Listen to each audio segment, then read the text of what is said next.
આપણે બનાવીશું સરસ મજાનું કાચા કેળાનું શાક.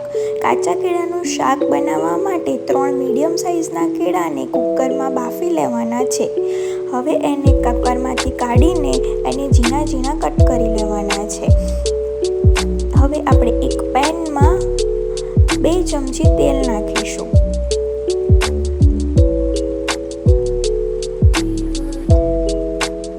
હવે આપણે એમાં 1 ચમચી રાઈ નાખીશું.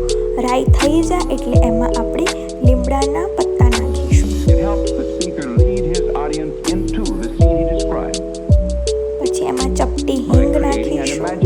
હવે અહીંયા મેં એક નાનું લીલું મરચું સમારીને નાખ્યું છે.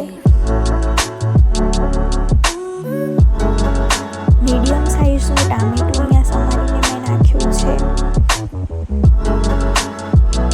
અહીંયા ટેસ્ટ અનુસાર તમે મીઠું નાખ્યું છે. હવે એને થોડું હલાવીને હવે અહીંયા બધા બેઝિક મસાલા કરીશું. સૌપ્રથમ આપણે એમાં હળદર નાખીશું. 1 મોટી ચમચી લાલ મરચું નાખીશું. 1 ચમચી ધાણા જીરાનો પાવડર નાખીશું. હવે આ બધા મસાલાને આપણે પ્રોપર હલાવી દેવાના છે. હવે આપણે એમાં અડધો ગ્લાસ પાણી નાખવાનું છે. અત્યારે મેં થોડું નાખ્યું છે, પછી આગળ જતાં બીજું નાખીશું. તમને રસો વધારે ગમે છે અને વધારે ખવાતો હોય તમારા ઘરમાં તો તમે વધારે રાખી શકો છો. પછી એમાં કાચા કેળા સમારેલા જે બોઇલ કર્યા હતા એ આપણે એમાં નાખી દીધા છે.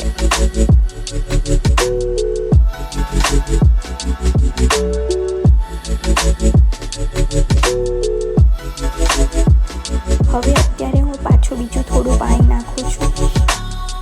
આ થઈ જાય અને હલાવીને 10 મિનિટ માટે આપણે થવા દેવાનું છે. થઈ જાય પછી ઉપરથી આપણે થોડો ગરમ મસાલો નાખવાનો છે.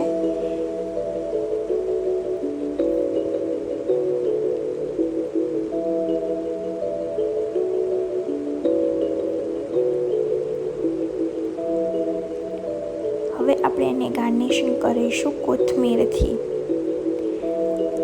આ આપણું તૈયાર છે કાચા કેળાનું શાક. તમે રોટલી, શાક, ભાત કોઈ બી સાથે એને સર્વ કરી શકો છો.